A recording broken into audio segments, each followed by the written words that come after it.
Assalamualaikum warahmatullahi wabarakatuh. Waalaikumsalam warahmatullahi wabarakatuh. Alhamdulillahirabbil alamin. Wassalatu wassalamu ala asrofil anbiya'i wal mursalin wa ala alihi washabihi rasulillah ajma'in. Rabbi shrah li sadri wa yassir li amri wahlul 'uqdatam min lisani yafqahu qawli. Yang pertama-tama marilah kita panjatkan puja dan puji syukur kita atas kehadirat Allah Subhanahu wa taala yang mana telah memberikan kita nikmat kesehatan dan kesempatan sehingga kita dapat berkumpul di kelas ini. Salawat berangkaikan salam kita hadiahkan kepada junjungan kita Nabi besar Muhammad SAW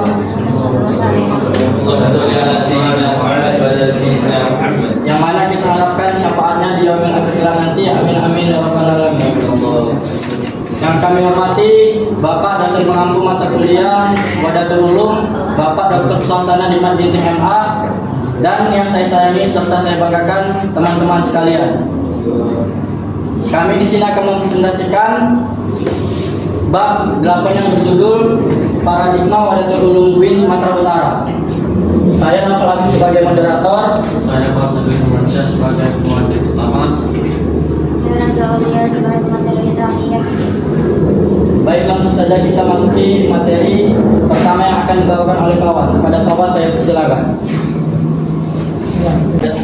Dulu sampai depan tahun tulis sampai saat ini paling tidak ada 3 buku Wadatul Ulum yang dapat dirujuk. Buku Wadatul Ulum yang penulis dan ketua komisinya Prof. Dr. Syahrin Arhab. Buku Paradigma Wadatul Ulum perspektif transdisipliner yang ditulis oleh Farul Hutan sekaligus sebagai editor dan buku Paradigma Wadatul Ulum Sumatera Utara saya Firdianto. Namun perlu penulis menegaskan bahwa yang dijadikan rujukan wajibnya dalam buku Prof. Syarif Arhab, karya-karya lainnya akan dijadikan bagian dalam penelitian di sisi UIN. Pertama, tradisi ketika mengintegrasikan antara ilmu pengetahuan dengan kesehatan, sebab tujuan hidup manusia adalah bukan sisi pengalaman agama seorang muslim adalah tauhid. Dunia overview yang untuk tentang realitas kebenaran dunia, ruang dan waktu antara manusia dengan Tuhan adalah tauhid. Dengan demikian hubungan manusia dengan Tuhan adalah hubungan irasional. Jadi acuannya dalam diri manusia adalah kepalahan. Kedua, integrasi horizontal yang dilakukan dalam wawancara mengintegrasikan pendalaman dan pendekatan disiplin ilmu keislaman tentu dengan disiplin di bidang lain bersama ilmu keislaman. Misalnya mengintegrasikan pendekatan ilmu fikih dengan sejarah, dengan Islam, filsafat Islam dan lain-lain. Yang ketiga, integrasi aktualitas, mengintegrasikan pendekatan ilmu yang dikembangkan dengan realitas dan kebutuhan masyarakat. Dalam hal ini integrasi dilakukan dalam bentuk konkretisasi atau empirisasi ilmu dengan kebutuhan masyarakat agar ilmu pengetahuan tidak terlepas dari hajat dan kebutuhan pengembangan serta peran umat manusia dan bagaimana peradaban. Dalam kaitannya dengan konkretisasi ilmu ini patut disadari bahwa ilmuwan tak terpisahkan dengan keamalan. Keempat, integrasi etik yang dapat dilakukan dengan mengintegrasikan pengembangan ilmu pengetahuan sebagai pengembangan moral individu dan moral sosial. Sebab salah satu problemnya keilmuan tidak dan sangat kronis sekarang ini adalah adanya integrasi antar ilmu dan moralitas. Kedua, integrasi intrapersonal. Pengintegrasian antara dialog dengan daya pikir yang ada dalam diri manusia pada pendekatan dan operasionalisasi transmisi ilmu pengetahuan. Dengan demikian pengembangan transmisi dijalankan dalam kegiatan belajar mengajar disadari sebagai zikir dan ibadah kepada Allah, sehingga ilmu menjadi proteksi bagi civitas dan keakademian Universitas Unjuk Sumatera Utara dan dari keterpecahan pribadi.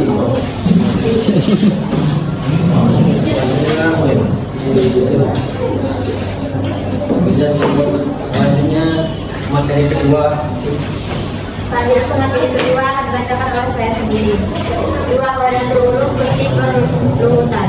Dalam pandangan berurutan, wadatul ulum adalah pengembangan dari konsep integrasi transdisipliner yang menurutnya kurang terasa keislamannya. Kendati pun dalam perumusannya, Profesor Fadil sebagai pengangkat transdisipliner telah memberi penegasan pada awal perumusannya. Integrasi transdisipliner itu harusnya berdasarkan kepada tauhid. Dalam pandangan peruntukan dasar wadatul ulum adalah doktrin tauhid yang bersumber Al-Quran dan hadis. Dari Al-Quran dan hadis ini para ulama telah merumuskan konsep-konsep tauhid, konsep ilmu dan juga implementasinya dalam kehidupan masyarakat. Bentuk dari tafsir itu menurut perumusan mengacu dalam bentuk A. Pemikiran yang relevan dari para filosof, sufi dan sarjana muslim. B. Filsafat holisme yang dirintis oleh Johann Wolfgang von Goethe. C. Teori kuantum yang kemudian dijabarkan kepada beberapa teori pengetahuan.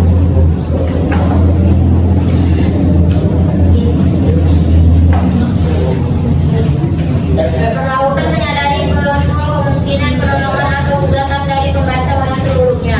Bagaimana terjadi paradoks di satu sisi gagasan wadatul ulum muncul karena integrasi transdisipliner prinsip tauhid telah ditetapkan sebagai dasarnya oleh Profesor Fadil.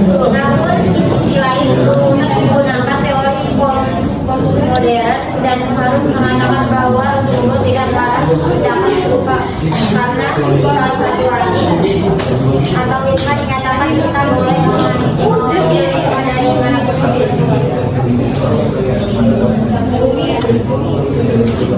Tiga wadatul ulum mesti memiliki sebagaimana dalam penulis di muka siapa sesungguhnya yang menggagas konsep wadatul ulum. Di dalam buku tersebut dinyatakan penelitian sebagai berikut. Implementasi konsep paradigma wadatul ulum terdapat beberapa persoalan. Persoalan penting adalah terkait metodologi, asumsi dasar atau konstruksi ilmuwan yang ingin dibangun di wadatul ulum. Menurut pengangkat wadatul ulum perurutan, tanpa landasan yang pokok maka paradigma wadatul ulum tidak akan dapat memberi solusi tentang keinginan integrasi ilmu atau kesatuan ilmu saja berarti akan terjadi kekacauan karena tidak adanya ontologi yang pokok.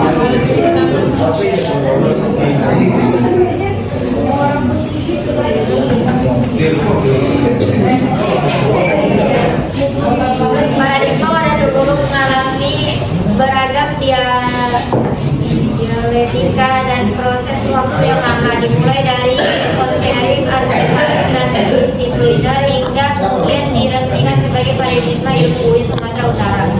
Metode transdisipliner tetap digunakan karena dinilai wadatul ulum perspektif transdisipliner dan bagaimana menjalankannya di perkuliahan. Di sisi lain,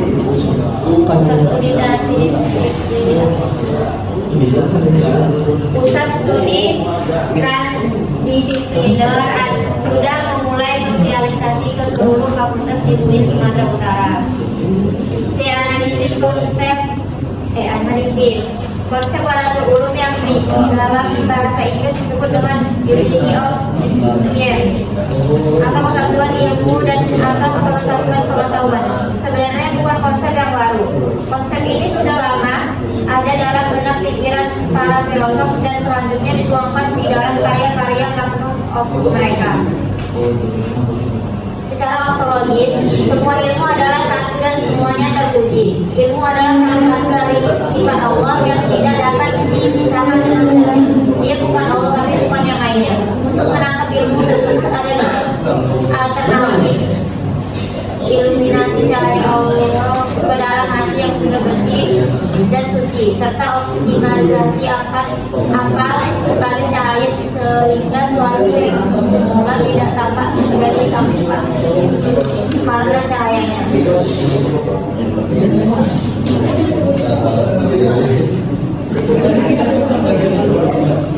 Terlepas dari itu semua, bagi penulis sebenarnya Wadatul Ulum bukan jawaban dari dikotomik yang terjadi di dalam dunia pendidikan Islam termasuk di Indonesia.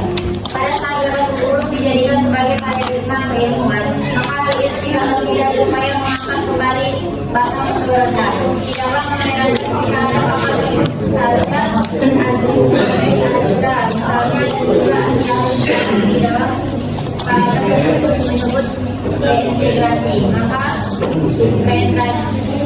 reintegrasi ini adalah Wadatul Ulum. Selanjutnya saya kembali ke Baiklah, itu tadi materi yang telah kami presentasikan. Apabila ada kata-kata yang salah, kami mohon maaf. Wabillahi taufiq wal hidayah. Assalamualaikum warahmatullahi wabarakatuh.